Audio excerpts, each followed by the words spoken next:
ভোর ভোর গঙ্গোত্রী দেবীর পুজো দিয়ে বেরিয়ে পড়লাম উত্তরকাশীর উদ্দেশ্যে। যাত্রাপথের সামনে দেখি এই যে আশ্রমটা, এই আশ্রমটা হলো পাইলট বাবার আশ্রম। আর সেখানে রয়েছে বহু বড় বড় মূর্তি সংরক্ষণ করা। এত সুন্দর মূর্তি এক জায়গায় এক ছাদের নিচে সত্যি দেখা যায় না। পাইলট বাবা এখানকার খুব প্রসিদ্ধ একটা নাম, খুব প্রসিদ্ধ একজন ধর্মগুরু ছিলেন। এই জায়গাটা খুব সুন্দরভাবে সাজানো গোছানো। এখন অবশ্য একটু মেনটেনেন্সের দরকার রয়েছে, কিন্তু তাও এখনই যা রয়েছে তাই দেখার মতন।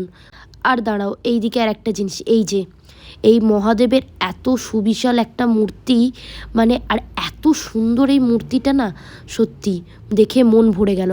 আর ওই পাশে রয়েছে এই যে নদী, মনে হয় গঙ্গা নদীই হবে। পাহাড়ের পাশে নদী আর তার পাশেই এই আশ্রম। এখন এবার এখানে একটু বসি, দেখা হবে পরের ভ্লগে। আমার ভ্লগ ভালো লাগলে do like, share and subscribe. By.